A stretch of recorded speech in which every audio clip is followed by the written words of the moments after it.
All right, folks, I'm gonna do a video on what I've found, what I've heard firsthand, what I've seen in this devastation from Helene and North, right up where all this is. I'm just involved with a bunch of veterans, and we're getting trucks with all the supplies we can get to these locations, which is being blocked by certain officials, let's say. First, I want to show you a bit of the devastation. And this was Lake Lure, North Carolina, which was a beautiful, pristine lake. And it is totally ruined. So somebody took pictures and videos of this whole area. You could walk across this pretty much. This is nasty. There are dead bodies in there too. You can guarantee you that, all right? You can guarantee you that.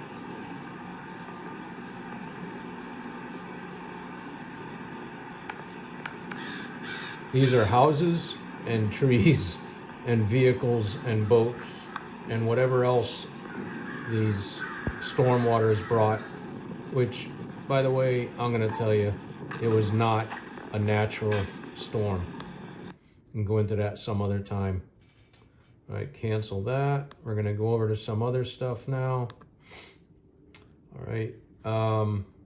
Let me start out by pointing out this nincompoop right here, this despicable, disgusting, lousy accessory to murder, who denied the 82nd Airborne, who denied rescuers through his people and through the Department of Health.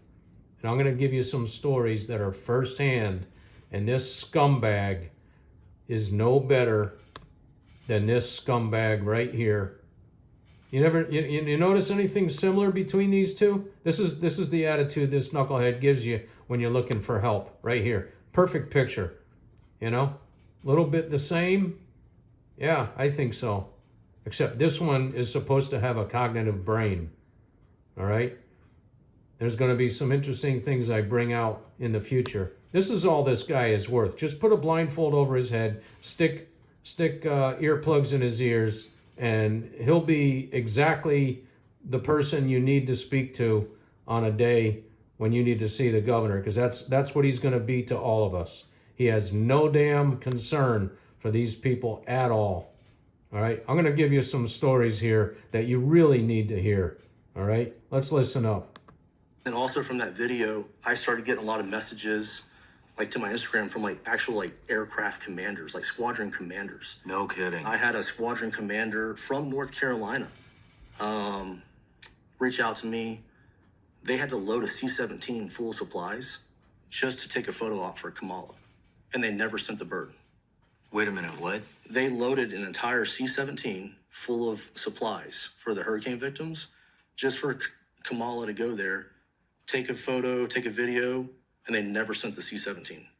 It was just Are you serious? Yeah, and that was a National Guard, North Carolina National Guard unit. That was a 06 that reached out to me. And then I had another... He reached out to you to tell you that they did a photo op and with the intention of never sending... Never sent it. It was just a photo op. That's all it was. That's all they're good for. Skip that right there. Like I said, I've got a lot of things. I'll tell you what, I had so much information all loaded up on my computer, and I did an update on it and I lost everything, and that was about a week ago, and I've tried to bring back some of these videos that I've seen. I've got nowhere near what I had before, but I'm going to show you what I got now. All right, now, EPA. I can talk about all kinds of crimes they're involved with and disasters that they caused and situations that they refused to rectify. If you want to talk about natural habitat and how they protect it, oh man, we can go into that another time. Here, I want you to show you this right here. This is the So pollution. far, there's no signs of the EPA or FEMA on location at this factory. And according to sources there, doesn't look like they're coming anytime soon.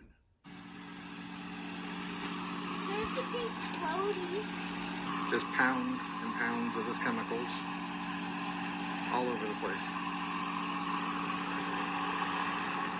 And it's leaking right into the water system, into the French Broad.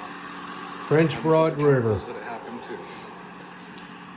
There's some kind of pebble-like material or chemical. Oh, of course, you got to get that going, don't you? Now, what is IPEX Plastic? Well, they create piping for things like plumbing, electrical, pools, irrigation. They even do things like wastewater treatment plants. I want to be very, very clear. This is a disaster zone, and this type of stuff happens.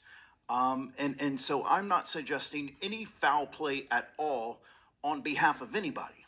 My criticism about this entire situation happening in the foothills of the Smoky Mountains in North Carolina and South Carolina and Virginia and Georgia, my criticism has been about the response on all government agencies. We are asking at this time, though, that you wait for the safety of you, Oh, for the sure. safety of our first responders Oh, yeah, and our wait. survivors. Don't go We're rescue asking that you anybody. wait a little longer until the life safety missions are complete. Sure. I've been especially critical of Tennessee, who literally told people to not come help. And we are seeing story after story after story of people who would not survive if it wasn't for people coming in to help. If they Bypassing would have waited on the FEMA. government, the story would end much differently. Yep. All right, we got to think about getting out of here because this is going to be. These people are in their house, chest high in water. Nowhere to go. James, you all right, bud? Look at this.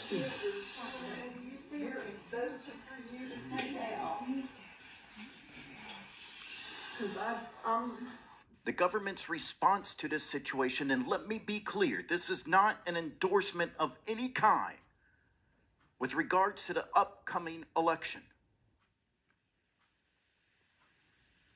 Just spit it The out. response from our government and the people that sit in office has been an absolute joke. The federal relief and assistance Yeah, that we you have been witch. providing has included FEMA An insult. providing $750 Yep. for folks who need Spit in your immediate needs face. being met. There's no other way Oh. to describe it. A joke. A joke walking on a Sit in stage. Washington, and they're watching people die.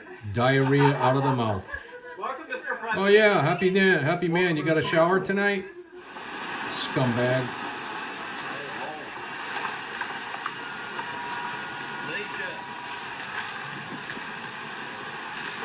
Alicia, get up, get down.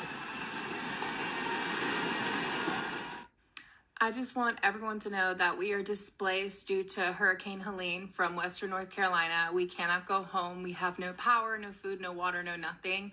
We are spending $400 a night on a hotel due to price gouging in the surrounding areas because they know that people have nowhere to go. We applied for FEMA. Myself and my sister applied. My sister applied first. She got denied. I said, okay, let me try. I applied. We got denied. So we have both been denied FEMA assistance. So everyone's saying FEMA is helping $750. And by the way, that $750 wouldn't even cover 2 nights at this hotel. So I just want everyone to know that FEMA sucks and President's doing nothing and we are stuck here.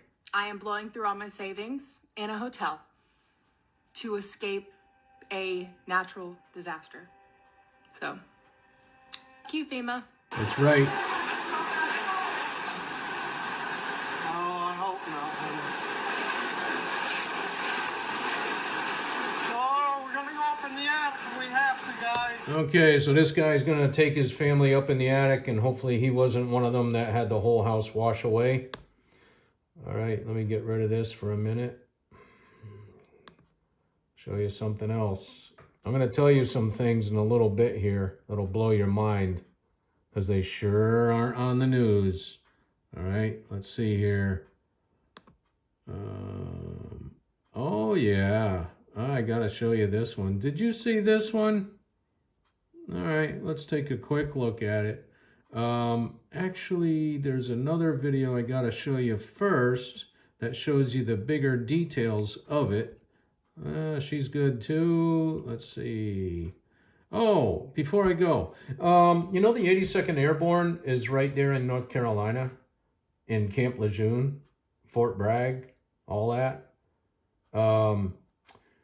Here's one of the guys that put out a post. He said, "Don't let anybody know who I am. I'm in the 82nd stationed in Fayetteville. We have guys in our unit with family in Western North Carolina that are trying to get to their family, guys who are asking to put in passes to go help any way they can. They're all getting told no. That means denied. Meanwhile, we got briefed that we have to be on standby in case we need to support the Middle East. The people stuck need to know that we're trying, but our higher-ups aren't allowing it. Bastards."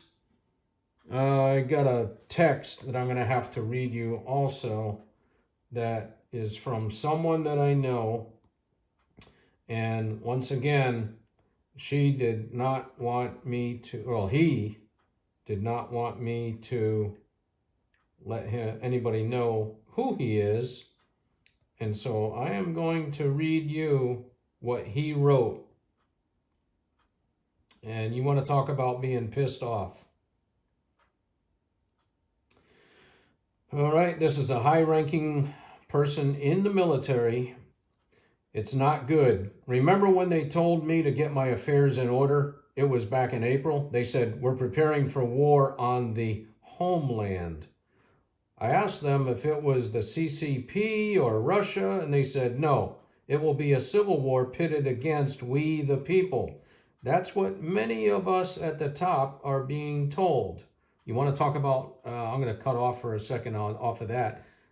You know, a lot of the things that these jackasses are doing in blocking people from bringing aid, from rescuing people, and much worse that I'll get into later, they're confiscating things that they're trying to bring up there and doing other things.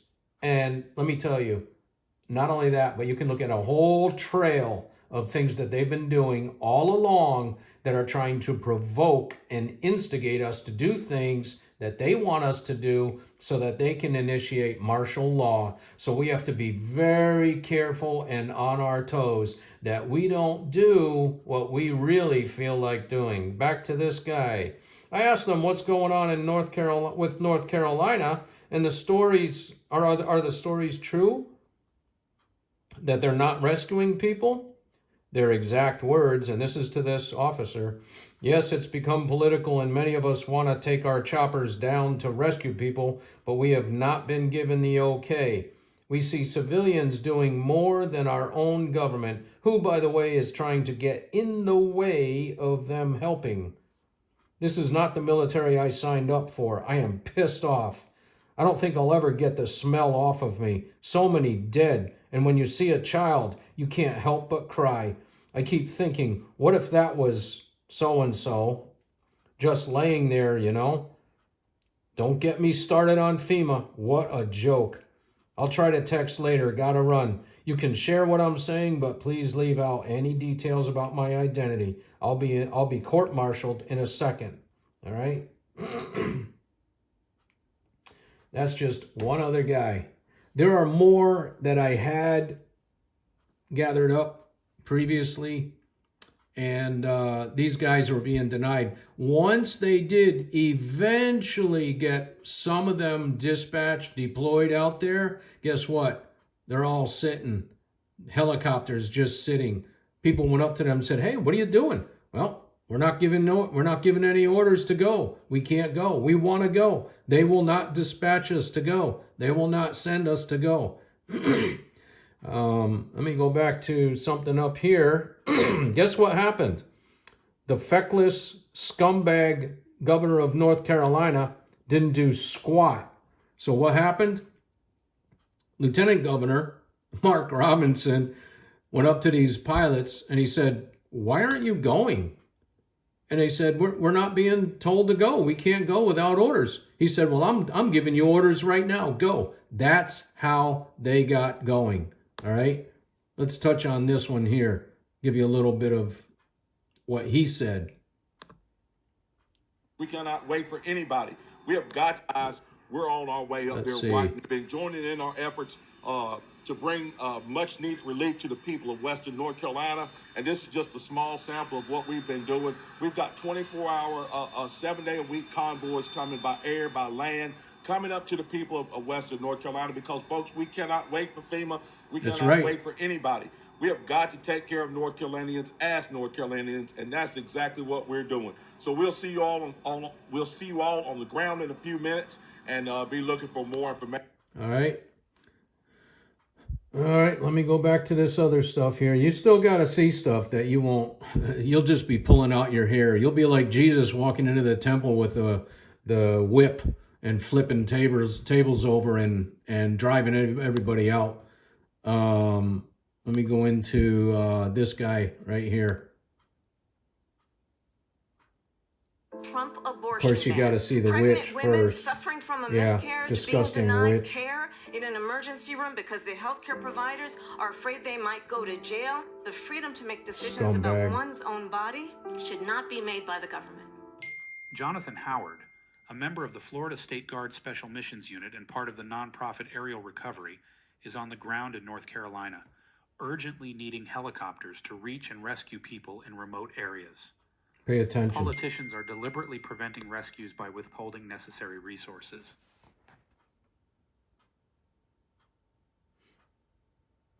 Oops, I'm sorry. I really don't want to make this video, but it is literally a matter of life and death for the people of North Carolina.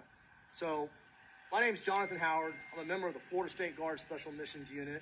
And I'm also up here with Aerial Recovery, a nonprofit. I came up here on Sunday with Aerial Recovery before we even got activated. We flew up here, and then we got activated, which is great. I have my team up here working as well. Here's the problem. I'm going to tell you everything that's happening from the ground, what I'm actually seeing, because what they're telling you is complete bullshit on the news, and these politicians don't have a fucking clue, and they're lying. And I'll say this now, I'll say it at the end of the video. The only thing I need from this video is helicopters. If I have helicopters, I can save lives. Without helicopters, I can't reach these people. It doesn't matter how many chainsaws and trucks I got, I can't get to them. They're 10 miles in, 20 miles, 40 miles in the mountains. There's no way to get with them or even communicate with them. I am literally flying around in a civilian helicopter looking for SOS messages carved in the mud or painted on the ground, and we're dropping down and saving them. What got me fired up about this was yesterday, me and my team did the rescue of that 11-day-old baby. And all these government officials and social media, they're showing that video, that pictures and video of that rescue, and claiming that like they have some like government help with that. Even USA, I think it was USA Today, wrote an article about it saying it was a Florida National Guard that went and got it, like with a helicopter. No, it was me, my buddy Charlie, and a civilian named Zeb with his own personal helicopter out of Wilmington, North Carolina. Like, without that civilian, that baby would be dead. And the old lady we went and rescued after that, she'd be dead too, because she had 1 day left of oxygen. No one was going to go get them. I will tell you, when we go up in the air, I probably see 40 civilian helicopters, and I might see 2 Blackhawks, National Guard, military, whatever they are. That's it. No one's out there doing rescues. I have my entire team up here from Florida right now, and they have no ability to go rescue these people other than what they can drive to. And the people that are in dire need, they're out in the mountains. They are completely cut off. Now, I will say, I spoke to my congresswoman down in Florida, and she's a badass, and she made a bunch of phone calls, and now we got 2 contracted 60s coming up here tomorrow, which is great. I love that, but like, I still don't understand why we don't have more helicopters. Like, we'll get a lot of work done with that, but there's no military. There's no one's doing nothing. It blows my mind. And they're not even allowing people to see what's really going on. One of our friends yesterday, they were actually escorting CNN down at Lake Lure, and they wouldn't even let CNN, the sheriff department would not let them go videotape the bad areas, how destructive it is. I don't know why they don't want to show you all that. But, I mean, it is bad. I should also say, when I flew here on Sunday, they actually stopped us from going in, the sheriff department. And it was because of a bunch of politics that they were claiming was the Speaker of the House of North Carolina that was preventing us from even going in and trying to kick us out, which I have clarified today with North Carolina politicians that reached out to me, good on them, and they were like, that's complete bullshit. Speaker of the House has nothing. He wants you guys there. But this is the kind of political BS that is happening here right now. Like, everyone's trying to be in charge without taking any type of action. Nobody wants to coordinate with anybody. Everybody wants to pretend like they're being the hero while these people are literally fucking dying in the mountains. And these people, like I'm saying, these people are limited medication. They're running out of oxygen, and there's no one going to get them. The most effective way I have found to go find these people is by getting in a helicopter and flying down the rivers and roads and looking for SOS messages or people waving us down. And then we drop down and get them. We have all these people here. We have law enforcement. We have State Guard, National Guard. They have no way to go get these people. Yesterday, when I was at the Asheville airport refueling, which, by the way, the civilian is paying all this out of his own pocket. He's not even looking for a reimbursement. I think we did 4 refuelings yesterday. And that was like just in half a day's work. We're in Asheville, and I saw 2 Air Force Helicopter 60s. And I knew they were PJs just looking at them. And I went up to them, like, hey, guys, like, what are y'all doing? And, like, this is what you need to be doing, this is how I'm finding people. And they're like, we can't go. We're waiting on Title 10 orders. And I'm like, what? They can't get any authority. There's military helicopters all over here sitting on the ground, and they can't do nothing. Even my JSOC boys in Fayetteville, they can't get orders to come out here. It is just the most disgusting thing, and they're killing these people. And I don't know why they're doing it. I don't know what kind of conspiracy. I've heard so many things, whatever you want to come up with, but they are literally allowing these people to fucking die in the mountains right now because we can't get helicopters. They got money for everything else in the fucking world right now, but if they could just get us helicopters, we could fly out there and rescue these people.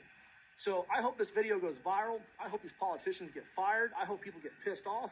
They'll probably kick me out of the state of North Carolina for doing this, but you know what?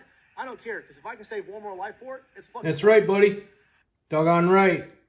This all comes right back on you, Cooper, the pooper. You belong in a porta potty with your Stein. Lock you both up in there the rest of your time until you go to Gitmo. All right, let's go to something else here. All right, that was him. That's good. All right, let me go to the next one.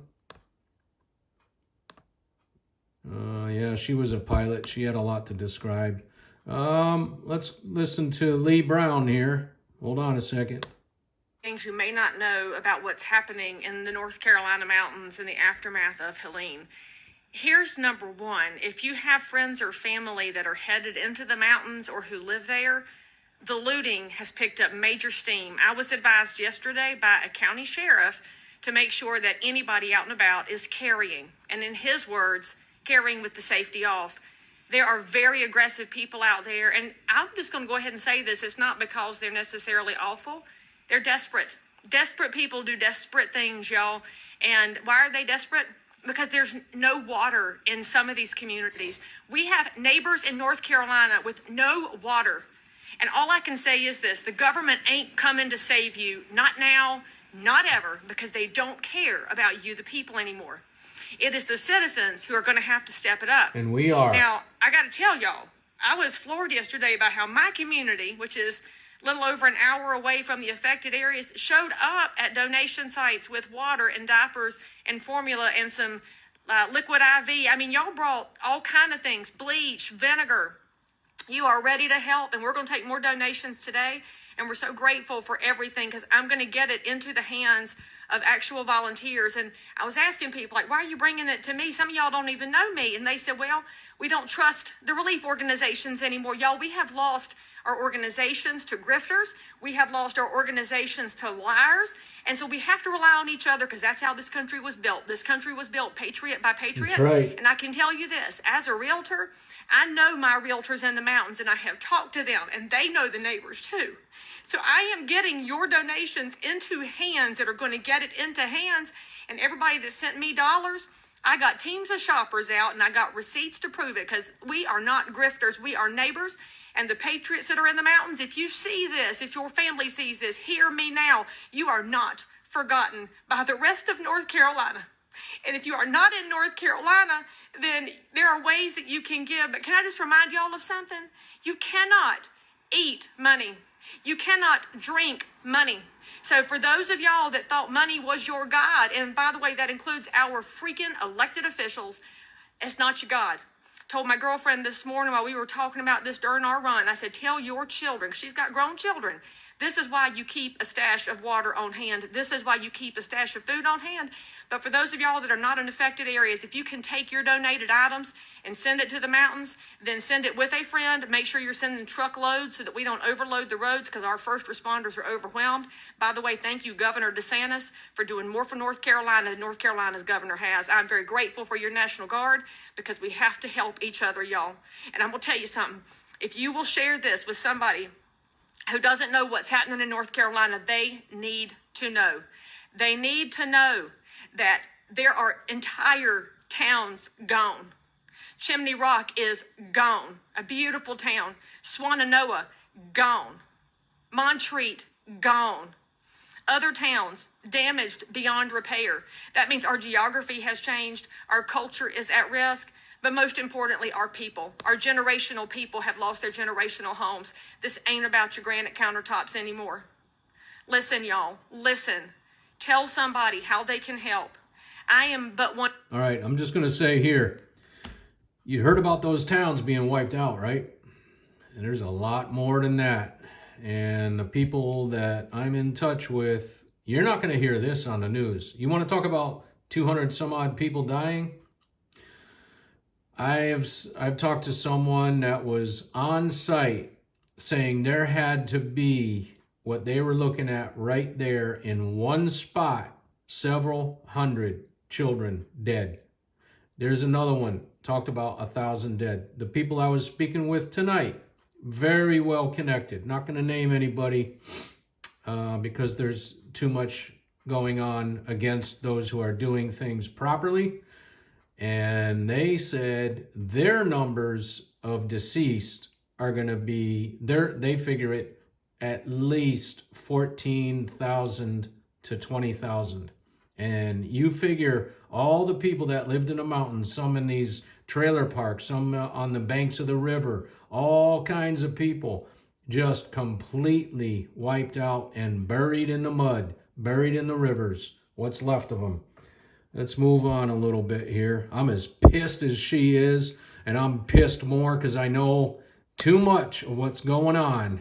And I'm telling you, as a veteran and a trucker just trying to get these things there, and I'll tell you more about that, I am so damn pissed. Gitmo needs to be overflowing with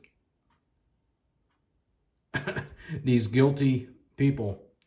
All right, this here, by the way, this was just a truck that I lined up that somebody needed.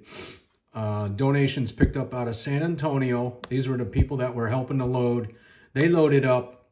First of all, I got one truck to pick up, what was it? 10, 12, 14, I think it was 12 or 14 pallets out of K model. Brought that to San Antonio. Dropped it in the yard in this parking lot. Then they loaded all those 14 pallets into this trailer with a forklift. And these people are, I'm telling you, they work hard doing all this. Doggone, I hate this stupid laptop. All right. Have you heard about this helicopter pilot and his son they're both pilots, and they went in to rescue, and it is unbelievable, his story. I'm just going to show you this so that you can look it up yourself. This guy actually went to rescue people. Days after Helene wreaked I gotta at least let you see some of it. One Pageland man's efforts to help are now the source of controversy. Pageland, South Carolina. Dime to help stranded victims. That's where he came from. That man says he abandoned his rescue missions after a fire official threatened to have him thrown in jail. Well, that man now wants answers and turned to Queen City News chief investigator Jody Barr to help figure out what went wrong here. This is the original post that I was reading when I decided to go up and help. It's a long post, but she's saying that her kids and family and animals are trapped. No way out, no supplies, and the only way in or out is accessible by helicopter. Limited cell service and no water since Friday morning. All right, just want to... I have a helicopter and... Just want to say that a lot of these people are in places you cannot get to, even with a side-by-side, a four-wheeler. Some of them not even a motorcycle, a dirt bike. Horses, mules, and we'll get into that later too. Maybe I can help.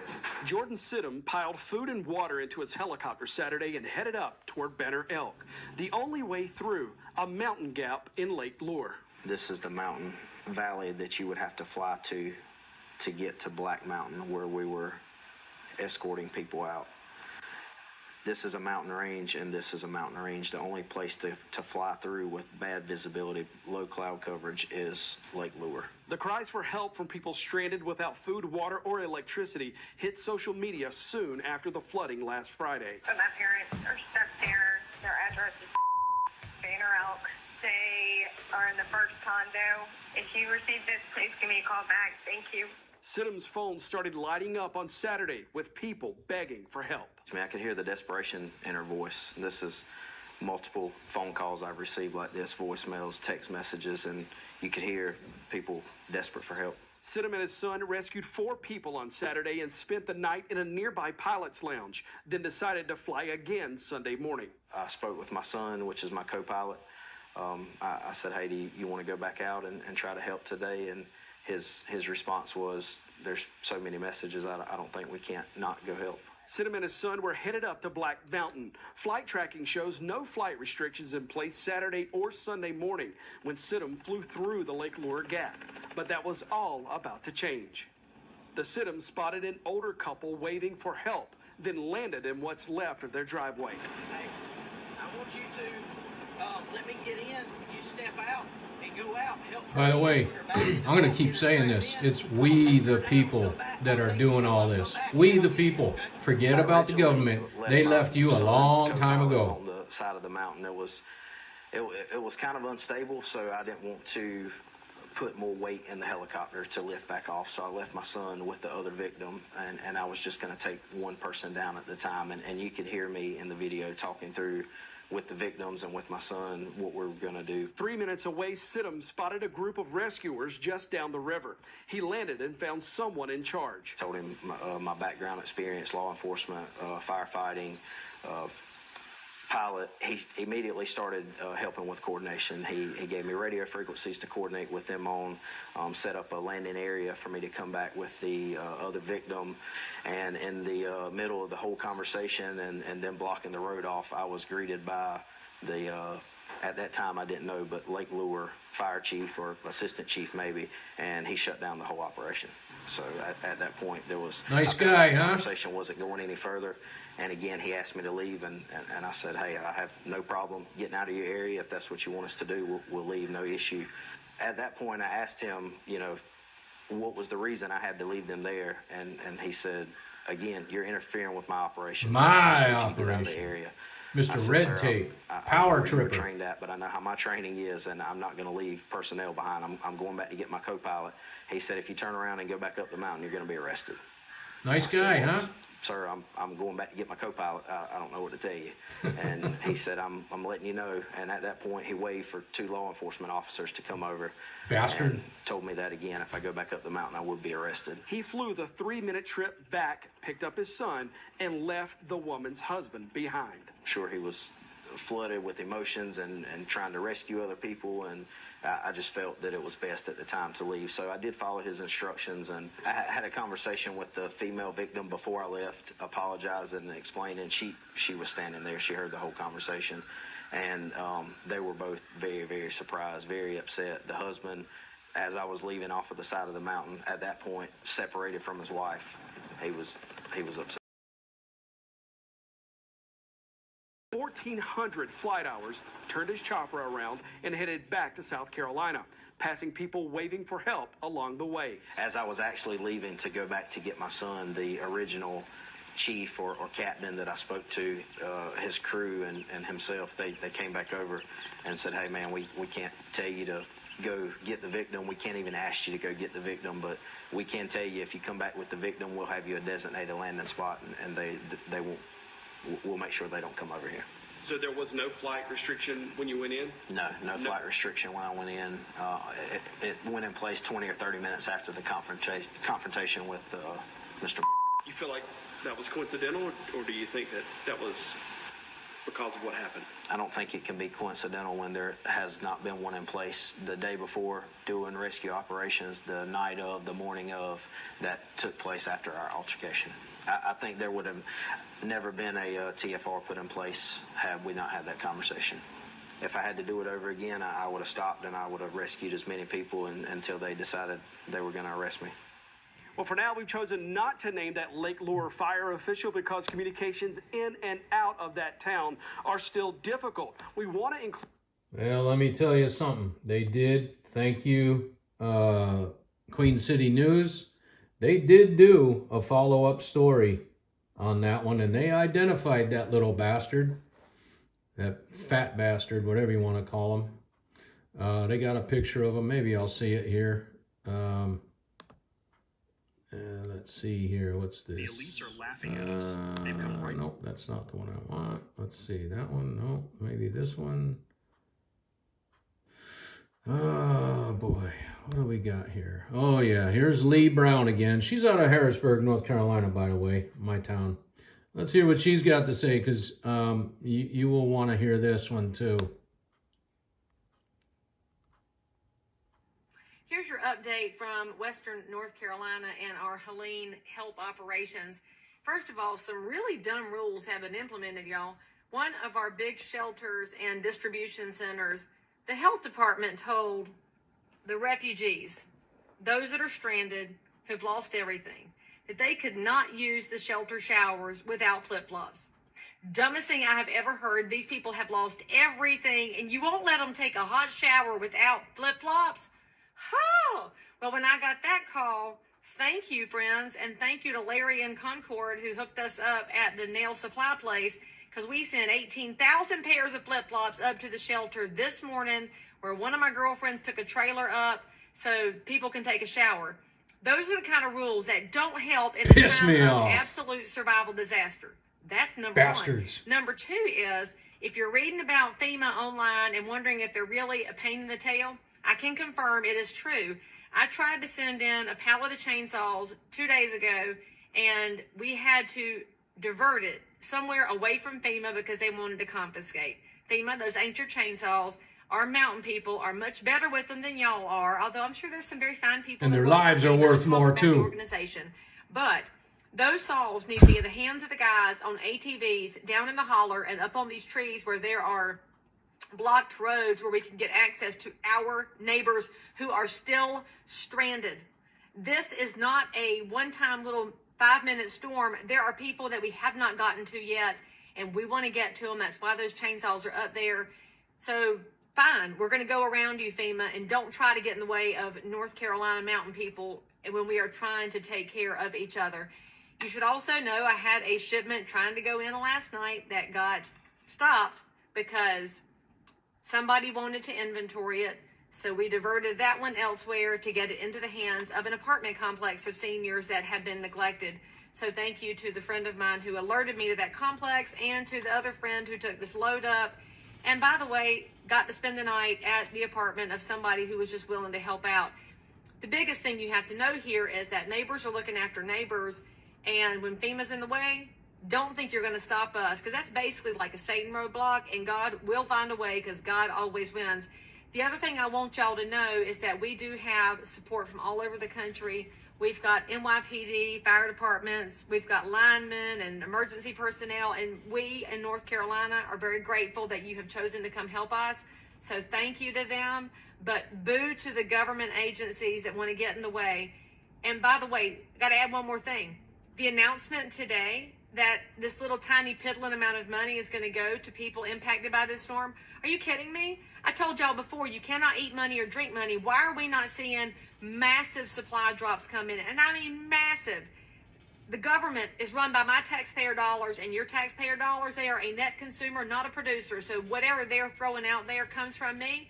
As a taxpaying citizen, DC, quit trying to buy us off, because you can't buy us for $750 anyway. How about you send in the water we need, send in some ATVs, send in some more chainsaws and fuel, and let us take care of our people and get out of the way. Because Western North Carolina is going to pull through this, whether you get in our way or not.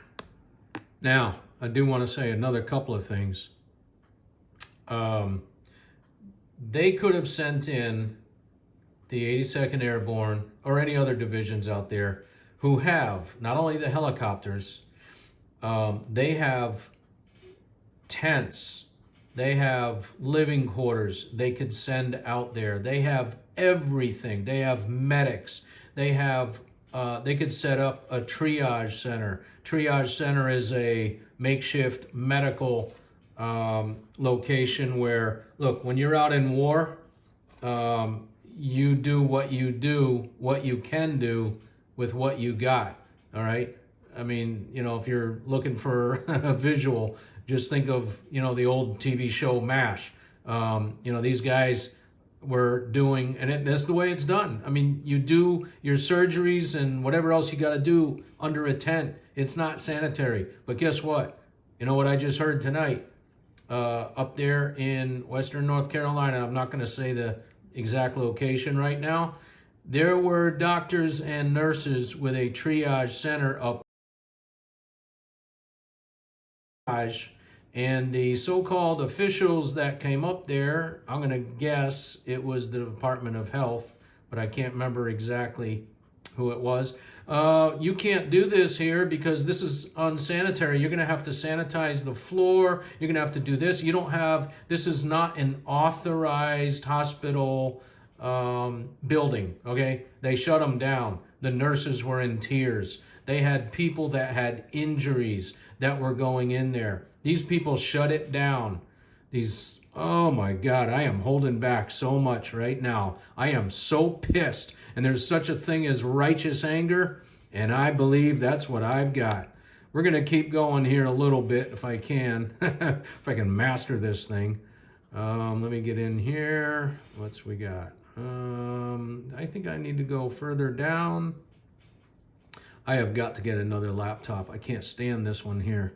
It's given me so many problems. Oh yeah. Yeah, let's hear this guy right here. All right. Go back a little bit. Come on. Around town is helping. It's absolutely insane. Everybody's collecting supplies. Guys, it's 47 degrees out right now. Like, that's how cold it is here right now. And we have got blankets, generators, supplies, I mean, soaps, anything you could think of. I'm going to stop it for a second because last night, time kind of blurs for me because I've been working so many hours trying to do all this. But last night, I think it was, I don't remember, got a call from a lady that she said, we've got 100 children that are going to freeze tonight. One of them already died, and we have got to get these supplies, blankets and heaters, out to them. And there were 2 pickups. One was in Hillsboro, which was diapers and other supplies. The other one was in Asheboro, where she had all this other stuff. Had to race out there to Marion, North Carolina, to a place that I'm not going to mention. Don't need the wrong kind of people there. And this driver was a home run guy. He got to that first place, and because of some stupidity, they had left and didn't load him up. So he went down to the next place, got all those blankets and heaters and everything else, and he loaded that up and went to Marion. Nobody's there. They had left. He got there like 11 o'clock at night, unloaded everything by himself down onto the ground. Then he drove to the next spot, which was in Spindale, North Carolina. And of course they weren't there, and he had to wait till morning. And once again, he helped. And this guy, by the way, I gotta say, this guy was, I talked with him at length, texting. He was from Montenegro. He's only been here 2.5 years. He's only been driving truck for 2 years. He had a liftgate truck, by the way, and a pallet jack in the truck. And he's only been here 2.5 years with his brother. That's the only other family member. And his brother is a cadet at West Point. So, I mean, I am not for the right kind of immigrants coming here. We need good, strong, freedom-loving, hard-working people here. What we do not want is the elements of, oh boy, how do we say it? The violent side and the despicable side. And if I can find it, I'll show you 8 of them that were arrested. IDVs, imported Democrat voters, we can call them, instead of what they are listed as with the so-called media. Okay, let's listen to this guy. That will make these people's life easier. We have got it, and we've got semi-loads of it. So I want to thank every single one of you. Everybody that's donated to the GoFundMe.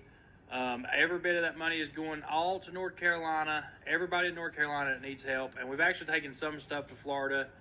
And guys, the videos will be coming. We've just been so busy with this. Like, that's all we've been focused on, is helping people in North Carolina. We've been hauling trailers to set up camps. We've been hauling trailers to Florida, helping set up camps there. Like, there's so much going on. And it's just, I tell you what, it's amazing. And I can't imagine what these people are going.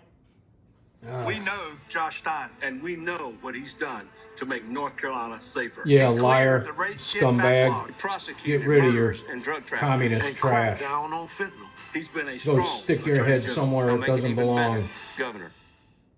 Hi, I'm Joel, former I don't Navy care. SEAL and former BUDS instructor. I think this will probably Time save to a lot go. of lives. Bye-bye. I mean, we've just been so busy with this. Yeah, like, it is, that's all Julie. we've been focused on is helping people in North Carolina. We've been hauling trailers to set up camps. We've been hauling trailers to Florida, helping set up camps there. Like, there's so much going on, and it's just, I tell you what, it's amazing, and I can't imagine what these people are going through. So that's what makes it even better, is the fact that they know that they've got people out there to help, and they're for them, and they're not stuck, and just, I mean, it's awesome how many good people they are out here in the world, and that actually wants to help, because there's a lot that don't. There's a lot that don't care. Now, this is a 48-minute video. Somewhere in there, and I mistakenly didn't set the timer properly on where he was at, where he talks about how they were thwarting, and you know who I'm talking about, how they were thwarting their efforts, stopping them from doing it. Let me see if I can get something else here. All right, there's Corey Mills. You want to go and look at his story as well. He's got information as well on all that. Is this the update? Yeah, this is the update. Now we're going to name that scumbag firefighting for the first chief time since we showed you the rescue that attempt shut of him Lake down. Lure We're going to couple listen to stranded this on one. a cliff. We now know what happened to the husband. He was left behind after the volunteer chopper pilot who saved his wife was forced to end that rescue effort under the threat of arrest by a Lake Lure fire official. Here's Queen City News Chief Investigator Jody Barr.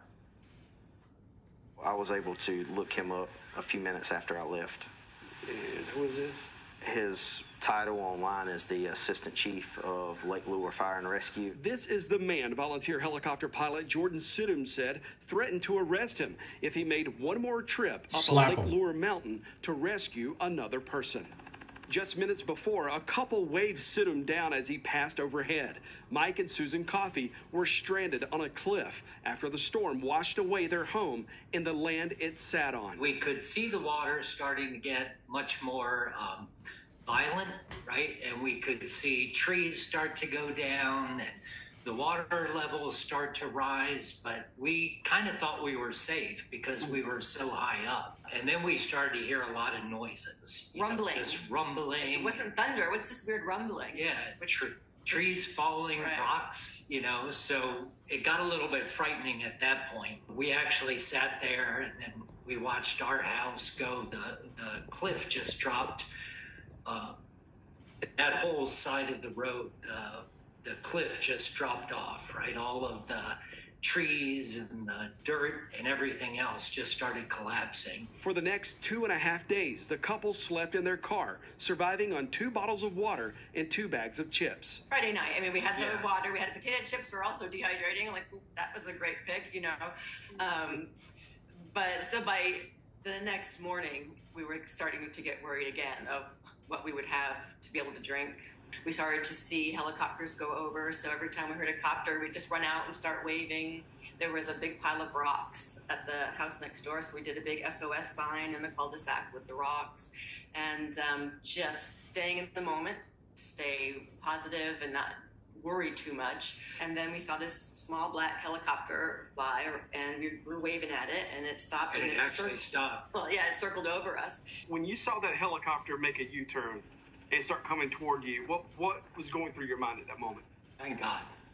Thank God somebody saw us. Somebody was trying to help somewhere. So that was the first time somebody actually stopped and acknowledged that we were there. I got to bring another thought in here before we continue with these guys. I mentioned the 82nd Airborne could have been dispatched day one, right? And they could have brought medical supplies, medics, helicopters, everything, living quarters, food, water, whatever. And our feckless, lousy, stinking, rotten communist governor did absolutely nothing, as well as the imbecile that desecrates the White House and his hoe. And what happens? Do you remember the 82nd Airborne when they had the Haiti disaster? They sent the whole doggone entourage over there, didn't they? Shipped them right over there. Not that I trust what the government was having them do over there, but they went over there, okay? And that's a lot of money. But you got people in your country in really bad situations, and you shaft them, Governor Cooper, you scumbag. And I'm holding back, man. I am holding back saying what's really on my mind. But you do belong in Gitmo, you bastard. And so Mike says, of course, for me to go first. He'll stay there with the cat, and then Jordan says, I'll come back and get you. Sidum left his son with my coffee and flew Susan to what Sidum described as a command post 3 minutes away near Lake Lure. So we land, and I get out of the helicopter, and I go towards them, and so then Jordan is able to come out, and they're just standing there looking very mad and very annoyed, and so who are you? I didn't realize he had just taken it upon himself, followed his heart to come help rescue people, and his communication is so down, it's hard to know who to let know that he has this free airspace that he can go do this. So he was telling them who he was and what he was doing, and they just were just not happy. They weren't happy about it, and he said, "This is our." This is our mission. This is our operation. We can't just have you flying in and out. And so he was trying to tell them, Jordan was telling them, well, I can't just leave her husband there. I don't want to separate a family. So if you just let me go back and get her husband, and then I'll bring him here, and then I'll take my son, and we'll go. One of the Michigan firemen Sidum says he spoke to and who gave him radio frequencies to help coordinate with them told him to do whatever he had to. Susan Coffey witnessed that conversation. Pretty much told him, in a way, break the rule, just go and get her, go get the husband so that they can be reunited. So that's why I thought that it was okay that he was going to be able to go get him. I didn't know that then he was threatened with arrest. He was told just to leave, and so I thought he was going to go get my husband. And he informed me when he got there. And when I got to the door... By the way, You law enforcement officers, you better learn your Constitution. You don't take orders from anybody like that assistant fire chief bastard, okay? You law enforcement officers, you better start sticking up for the people. Forget these jackasses from the federal government or anybody who thinks red tape and their operation, my operation, you're messing up my operation. You power tripping son of a bitch. Don't obey them. You stick up for the people. He said, I am so sorry, but I'm told if I bring you back that I'm going to be arrested and I can't take you back with me. And in fact, I was told I couldn't come get my co-pilot, my son. I just told him I'm not going to leave my son here. He said, I am so sorry. I don't know what to tell you, but I need to take my son and we're going to leave. And they've told me they're aware of where you are and you will be rescued. He takes off. I had no idea where my wife was. I couldn't comprehend what was going on. Like, how did this make sense? And when, if ever, I was going to be reunited with her, or how long it would take for some other rescue crew to get back to me. So that was the most stressful part of the whole experience. I can watch my house go. I can watch our neighbors' houses go. We were together, right? And we knew each other was safe. And when he left, that thought, right, just kind of disappeared. Like, okay, I don't know what's going to happen from here. Coffee hiked down the cliff and found what he believes is that same Michigan rescue crew from the command post. Probably 20, 25 minutes later, I saw a rescue crew across the river, and I was waving them down, and I was able to get down the banks to our side of the river where I could at least yell and communicate across the river saying, do you have my wife? Do you know where my wife is? And they were giving me the thumbs up. They used ropes to drag him across the raging debris-filled river to safety. And the very first thing he said to me was, are you okay? Are you my coffee? We've got your wife, so she's safe. So at that point, I could relax, knowing that she was safe. Those guys also, they came down from Michigan. They don't know us from anybody. They were willing to put their... You hear that? They came down from Michigan. And our stinking rotten governor can't send the 82nd Airborne from right across the state. Lives on the line, they're also heroes in the story. Was there a point in time when either of you thought maybe you may not see one another again? Of course. I certainly did. Yeah. He didn't know who took me, and at that point... I mean, honestly, this guy shows up. Oh yeah, by the way, Assistant Fire Chief Power Tripper. So you wouldn't let a helicopter go and safely rescue this guy, but obviously you're okay with him being dragged across a raging river with a rope. You like that better, you bastard? Up in a helicopter, he takes your wife, and then he comes back and says, oh, I can't pick you up, right? I had no idea when things or go if, through your mind, right? I was going to see her again, where she was taken. After a few hours, the Coffees found one another again. So when the bus came back to get me, and then I see the doors open and Mike's head sticks out, and he's like, Susan, Mike, oh my God. I was so relieved that he was picked up and that we were back together. In the days after the storm, the communication lines were down at Town Hall. No phone, internet, or cell signal either. We sent messages to Assistant Chief Chris Melton, the man Jordan Sidham said ran him and any other pilot who showed up out of town under threat of arrest. Wow, Chris Melton, you must really love all those people that you so-called serve in your Lake Lure Fire Department. You must love all your neighbors. No, you guys gonna have to wait. I can't help it if you die up there, but this is my operation, right, Chris Melton? You stupid jackass. But Melton never responded. Thursday morning, instead of making Assistant Chief Melton available, the town offered its town manager for an interview. So the personal aircraft that landed was...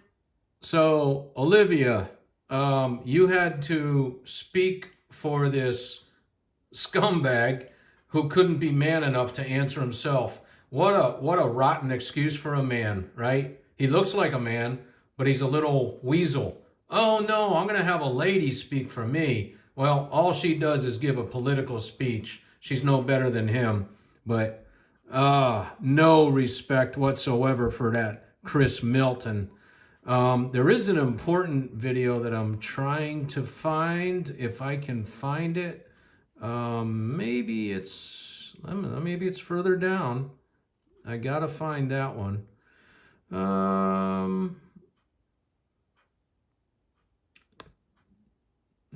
Okay, maybe it's up on this side over here. Hopefully. Oh, yeah, it's gonna be up here, I think. So, if you haven't heard, there was a helicopter that blew apart a distribution center that had a no-fly zone. Oh man, you gotta hear this lady too. Had a no-fly zone, and I'm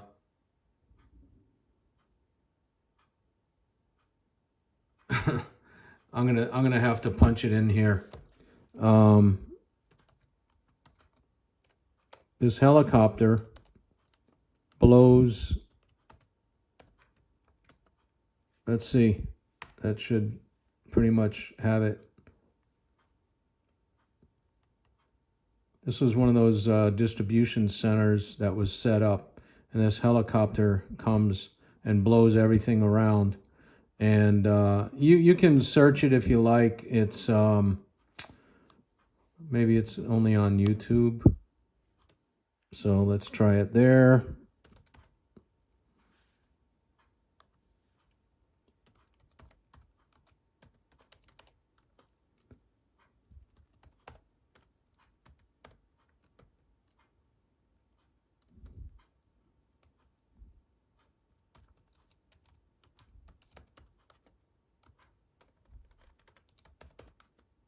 I'm typing in a very awkward way so I can bypass my phone on here.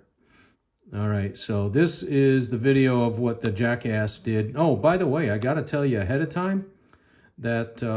All news tonight, the North Carolina National Guard is all right, before this happened, 5 black SUVs came into this distribution center of volunteers with donations. They circled black SUVs with blue lights going, no markings whatsoever. They circled the whole place and left. Didn't stop. Nobody knew who they were. And then this helicopter comes, and it's, oh, by the way, it's a no-fly zone, and it's a no-land zone. And they're waving the helicopter off. They are waving it off. Do not come here. Any helicopter knows what kind of damage is done as they come down. Everything gets blown. So what does this guy do? And I'm going to tell you who I think it is. investigating this incident with one of its helicopters. Take a look here. A viewer shared this video of the chopper coming entirely too close to Helene recovery distribution site and blowing around a lot of items. This happened in Burnsville. Now, in a series of social media posts, the National Guard says this happened as they tried to deliver generators to the area to provide power to that distribution site. They say the crew did abort that landing and left the area when they saw what was happening. The National Guard says the crew is grounded for now, and they're working with the organization to identify how much damage. All right. Now, if you see the original video of this helicopter and the guy who took the video, and there's a couple of others with it, that helicopter was black. They actually zoomed in and they took a photo of the pilot. And let me tell you, that helicopter was black. It was not olive drab like you see in this picture here. This is a National Guard helicopter. This is what a helicopter pilot is dressed like, okay? Chopper pilot. Now, That other helicopter was black. Later on, I've seen photos where it looks like they paint that AI or what do they call it when you can paint a picture. You can do whatever you want with photography, right? And by the way, those black SUVs that circled it, they marked the spot, and then the helicopter came in. BlackRock wants this land in North Carolina for that lithium mine. BlackRock is the biggest investor in it. And by the way, Camel Dung's husband, Umhofer, whatever his name is, he is the biggest investor in that Albemarle Global, which is based in Charlotte, but it is the one that has filed for the claim on the land that they want that lithium mine. And the people in North Carolina in those mountains were not willing to sell their land, no matter how much they were offered. And this storm, which by the way is odd because it started in the Gulf, which no storms have ever started in the Gulf. Look up HAARP and look up weather manipulation. Go to Rumble. Rumble has a lot of stuff that you're not going to find anywhere else. And obviously you're listening to a lot of what I'm saying here, and maybe you're getting tired, I don't know. But here's another one. You got to listen to this, okay? Our own federal government has completely abandoned Americans in North Carolina and is leaving them to die. Now, it's devastating to watch these images that you see on your screen and realize that our own government is refusing to go out there and rescue people who are trapped. Now, listen, it's not just speculation at this point. I've spoken to those who are currently serving in our military, and their outrage as to what's going on. I spent all morning today. I forgot to tell you another item that I wanted to bring up. Heard about this tonight as well. FEMA came into this part of Florida where they asked this guy, hey, can we use your warehouse to set up supplies and use, oh, yeah, sure. The guy didn't realize what he was getting into. 3 days later, FEMA comes in and evicts him and shuts out him from his own warehouse. That's what these bastards are doing. They call it eminent domain. Eminent domain. And there's a lot going on that has to be changed. But let's get back to this. Confirming tips that I received, and well, the news is quite devastating. Earlier today, I was told from somebody who was literally on the ground near the region that they're being told to stand down, not go out there and rescue Americans. Now, they were flown into the area on Sunday. Today's Wednesday, folks, and they have not rescued one single American. They're a part of a search and rescue team, and so obviously this is something that they're supposed to be doing, but they're being told that they can't. They're waiting to get authorization through Title 10 for some reason. All right, Title 10 again. I forgot to mention on that helicopter story with the BlackRock helicopter that blew apart that place. There's, you can look it up. It's on YouTube and other places. The National Guard spokesman on the news said, I'll take responsibility for that. Yeah, I'll take responsibility is translated to, we're having to cover for BlackRock because the government is in bed with BlackRock and they made me say this. That was not a helicopter from the National Guard. I don't care what you tell me.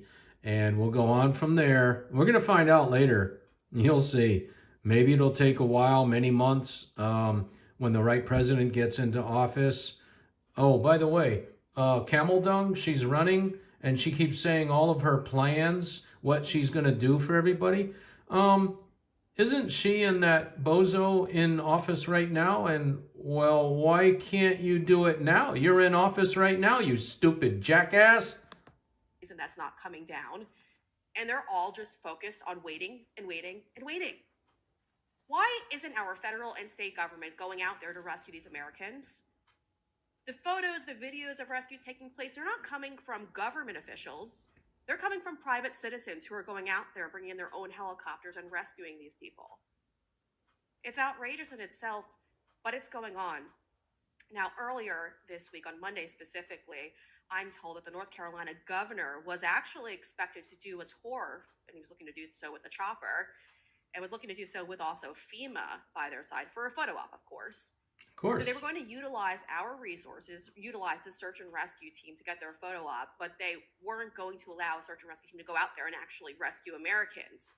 Now, I'm told that that little photo op was canceled because of a press conference and a timing confliction that took place.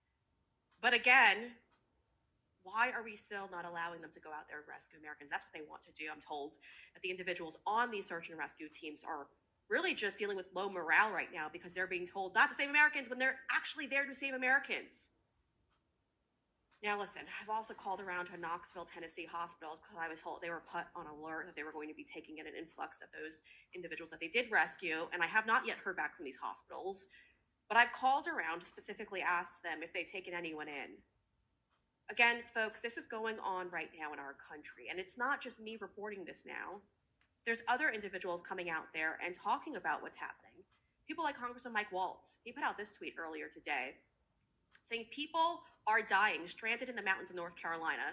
Civilian volunteers are stepping in where they can. But why wasn't the Biden-Harris administration authorize the dozens of active duty helicopters nearby in Fort Bragg to just go out there and help? Congressman Mike Waltz has a valid point. Why are they all just standing nearby not helping? It's deeply concerning, and it's going on right now, and very little push back. The media is not reporting any of this. Now, I did reach out to North Carolina's emergency services to get some answers in all of this. Specifically, I asked some questions as to how many rescues have they done by air, and I specifically asked them about the teams that are on the ground doing these rescues, and their report to me is a little conflicting. Take a look at this email. As of this morning, search and rescue assets, including 24 state teams, 13 teams from North Carolina Emergency Management, and 18 federal teams. So that's what they're saying, have joined on to help these people. Over 1,600 areas search, 118 survivors. All right. I don't want to get too much into all that statistics. But I do want to say that there's also a video of a girl with a horse team that I really do want to look at because she's got a lot of good stuff to say. And we need to listen to what these people who are on the ground are actually saying. Like I said, I had so many other videos at one point, and I had to shut down my computer and I lost everything. But here, I also want to show you when FEMA comes, this is how you should treat them right here. When FEMA comes, do this.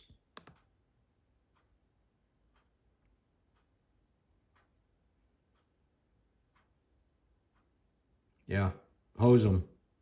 Get them with gasoline. Get them. Get them. Drive them out. Don't let them around you.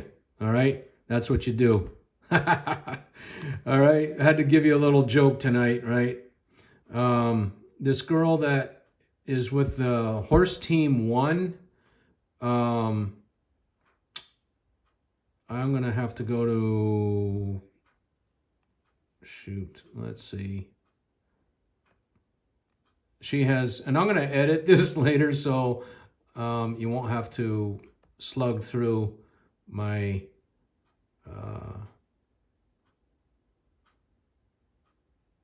here we are, right here. You got to listen to this girl. Unbelievable. I am supposed to be heading back with a lot of reinforcements tomorrow morning to meet back up with the team where they are. The problem is, where are they? Because they keep being moved. They keep being told they are not needed and to move on. And let me be clear. When we got there Sunday to Old Fort, there was just 2 of us, me and my friend Logan and her older brother. Her older brother is former law enforcement. while we went out on horses to try and do our kind of first little look at everything in the area, see what we could help with. He went to Marion, to where FEMA is, and got us registered. So we were a registered, activated by FEMA, recognized horse recon group, okay? And this is great. This is what they told us would be most helpful for us to do, okay? So then we're working with the fire department for 3 days in Old Fort, and Old Fort got hit very, very hard, but at least is very accessible because of 40. So we were there for 3 days. The fire department was great. They truly treated us as equals. They saw us as an asset. They took such good care of us. On the flip side, you could tell that they have a lot of red tape as well on a local level, where they're doing paperwork, they're waiting for approval to go out on these different assignments. You know, there was a whole lot of like, hurry up and wait. And we're sitting there with these horses ready to go. And we're like, what can we do? What can we do? I ended up getting a Facebook request from someone saying, I heard you're in Old Fort. Here's an address of someone who is stranded and needs to get out. I took it to the fire chief and I said, this is what's going on. Can we go do this mission? And he said, yes. And guess what? We got up there. We got that lady up. We got the lady across the creek that the bridge was out on, and got some other stuff done while we were up there. Great. But waiting around for them to be able to figure out what to do next and things like that was so hard for us. And I'm sure it was really hard for them. And I don't fault them. I fault a system for that, right? When we were able to get things rolling, it was great. When they would finally figure out an assignment for us and get that approved and everything, and I guess talk to all the right people they needed to talk to or whatever to make it happen, it was great. They would escort us to the place, let us do the assignment, report back. That was fantastic. But it was just the downtime in between where we felt like we could have been helpful was really rough. Okay, so after 3 days, we felt like we had done everything, and they felt like we had done everything that we could do with the horses in Old Fort, because it is fairly accessible. So most of their places they're able to get to with ATV and things like that at this point. And mind you, we do have a skid steer guy with us, and we have a UTV with us. We have chainsaws, so it's not just a horse team. And in fact, all of the resources that I'm bringing with me this weekend, which is basically a whole cavalry, is chainsaws, UTVs. We even have a mini excavator coming. So anyway, we're not just a horse team at this point, which is awesome.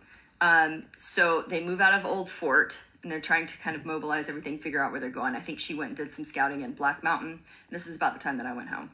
So I find out they're headed to Newland, North Carolina. They're coordinating with an official there who says, yes, yes, yes.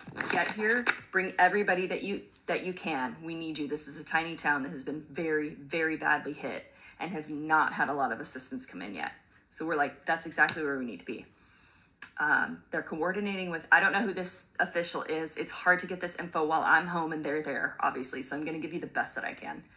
This official says, come, we have space for you. We have hay for you if you need it. I'm going to get hotel accommodations for you, even though we were perfectly happy to be self-sufficient. Okay. Perfectly happy. They get there to Newland. These people,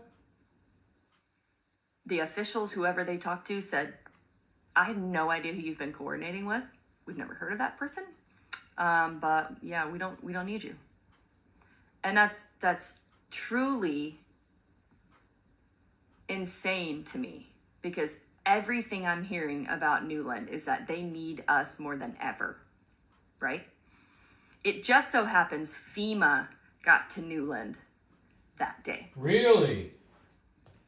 Take from that what you will. So they move us on. The team heads to Elk Park, and I'm assuming that something similar happened there, because we thought, all right, green light, Elk Park, that's where we're going.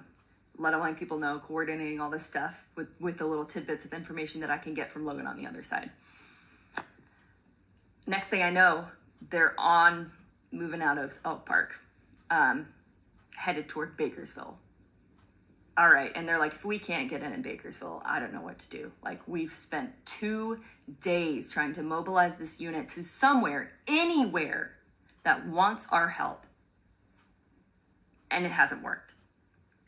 So being a FEMA activated, registered recon horse group is meaningless. We did exactly what they asked us to do, and it means nothing at this point. They shaft you. Because of the control that they're taking.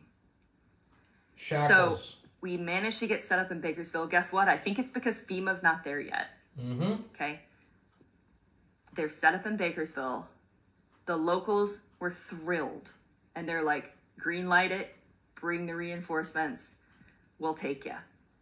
So we hope to be there for at least a few days, but now we've got to have these credentials to even get in. And apparently it's not the FEMA credentials. That doesn't mean anything anymore. It doesn't mean anything that I got registered with FEMA. Of course not. So we've had to pull some strings and try to get some other credentials to even get in there. Okay. So please hope with us that we will be able to get into Bakersville and be put to work. All we want to do is work. We are highly capable. There are many in our group with medical training, with search and recon training. We've got ranchers that spend time out west. We have got heavy equipment operators. Like, this is a good, well put together team who is not just coming in blindly. And all we want to do is work. So the red tape is just infuriating at this point. And I'm sitting here and I'm trying to figure out, like everybody else, why they don't want us there, right? And there's a lot of theories about this. And I think at a minimum that it's government control. At a minimum. Yeah. And have you heard the Klaus Schwab? 90% of the people we want to get rid of. Yeah, Klaus Schwab. World Economic Forum, WEF. And all the bastards that are tied in with them, with the WHO, the United Nations. Oh yeah, if you don't know that the United Nations is really an evil organization and fully involved in not highway traffic, but traffic with an ING at the end of the little ones in a big way, and also genocide for sure. But let's listen to the rest of her. Moments that they don't want us to know that we can be self-sufficient, that we can take care of each other. At a minimum, they want the clout for it, and they want to say, hey, remember when we saved you? Remember when your federal government took care of you during the hurricane? I think that's at a minimum what we're looking at. There are theories about much more sinister things that I'm not willing to jump fully in on, but that are on my radar. And I just need you to know, as someone who has been there with boots on the ground, something is off. Something is wrong. And it is not just that, oh, we're waiting for FEMA to come in. It just takes them a while to get organized. Well, it takes time to get these things. Sure. Guess what these people don't have? Time. That's right. These people don't have time. And this is not about the safety of the people coming in and then becoming liabilities, because there will always be far more lives saved when people come in and do things like this. Forget the damn paperwork. Far more. Forget the so red tape. It's not about the safety. That is a ruse to cover up what's really going on here. Yep. You're and right. I got sent an article that had a lot to do with a hurricane in Florida, where someone years ago was helping get into the Keys. And they talked about, they got it. Hey, by the way, any of you that have done any kind of research about Maui, very similar situation up there. Land grabs. That's a big one, by the way. Wyoming. Yep. North Carolina. Yep. A lot more. There's a lot more news coming about that very soon. They had to go in by water because they weren't allowed in any other way. So they went in by water and took their supplies. Then they learned that FEMA only wants to work with certain suppliers. Right? Certain suppliers that they contract to do this with. And then those... By the way, yeah, they're more interested in contracting with certain suppliers. And, oh boy, could I get into some of that right now. But let's just say they're saying they want low bidders okay? We don't want to spend that much money. Oh yeah, but this guy over here, yeah, we can spend him money over here. Yeah, you're one of our buddies. Oh yeah, that's going on too, let me tell you. Just like the buses they hired to bring people out from the southern border. Who do you think they're giving all those bus contracts to? You think they're giving them to us type of people, we the people? No. Certain suppliers, they get kicked back for that, and then I learned, guys, it's all about the money. There you go. It's all about the money and the power, and I want you to think about that, because I didn't even know she was going to say that, because it's been so long since I've watched this video. It's been about a week. And, yep, yeah, we're on the same page, girl. Hope I meet you somewhere. We're going to the Reawaken America tour this weekend. Hopefully I'll see a whole bunch of you people out there. I know we got to take a break from what we're doing, but gotta go, man. Gotta go. This is the last one they're going to have. They can cover it up by saying it's about your safety. Oh, We're trying to make sure that you are safe. No, if I'm an American citizen and I cannot freely take myself and make myself useful and drive on any road in this state that I want to, where is my freedom? That's right. That's what I want to know. That's right. Where is my freedom? That's right. Just something to think about. Thank you guys so much for all of your support. Thank you for what you do, man. God bless you and all your crew. Oh my God, I just, when you're seeing all this bullshit and lives are at stake, kids, elderly, all kinds of people, animals, dogs, cows, horses, sheep, goats, whatever, and you've got these bastards covering for themselves for what they're doing, which is literally murder. I'm going to throw out a little advertisement for this guy. This is Double Barrel Barbecue out of Harrisburg. And let me tell you, they went up in the mountains for 3 days with 2 big barbecue pits. And they fed like 3,000 people, all these linemen and these victims up there, people that were working up there. A bunch of these guys. I might even have a picture of them. Let's see. Did I get a picture of them? Should be. This is another guy you want to look at. I'm not going to play it tonight because it's probably making the video a little bit too long. But this guy, let me see if I'll punch him up. Maybe you can find him somewhere. I just got a very terrible phone call. And yeah, he's got a bunch of things too. Truckers being blocked and offloaded by the government. Go ahead and watch that one. Oh God, I get so pissed. I am so pissed. I am freaking at my wit's end. And there's a scripture that comes to mind. The scepter of the wicked, S-C-E-P-T-E-R, the scepter of the wicked shall not remain over the land allotted to the righteous. Otherwise, the righteous might use their hands to do evil. And so, Lord, we pray, do not let the scepter of the wicked remain over the land allotted to the righteous. Yeah, the liars are upset. FEMA, this is another guy you can watch. He's got some pretty good stuff. I do want, what did I say I was going to show you? Because I'm getting a bit tired, but, and like I said, I'm going to have to try to, edit this later. This lady, by the way, has one heck of a bunch of testimonies that are amazing about going up in there and helping people. I mean, she gets into some pretty teary stuff right there. I gotta find what story. This guy has some pretty interesting stuff too, saying it's way worse than what they say, and it's also a lot more people dead than what they're saying on the news. And he said the stench of death is just overwhelming. So, by the way, my fascist book timeline is filled with stuff that I try to get out. And yeah, I'm kind of castrated on my account here because you know why. But there is one other story I wanted to show if I can find it. This is the whole helicopter deal. Oh, I know what it was.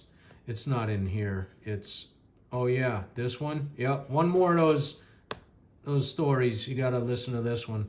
We had a report for elderly lady trapped in a house. Went down there, took a team, took an ATV. National Guard had the road blocked, and they said if you're not on government orders, you're not going in here, period. They said they had a team coming in for search for a house like half a mile up that road. I said, well, that's not the address I've got. Can I give you my address? They didn't even have communications for the team that was coming in. The people blocking the road had no communication within themselves. And today is October the 4th.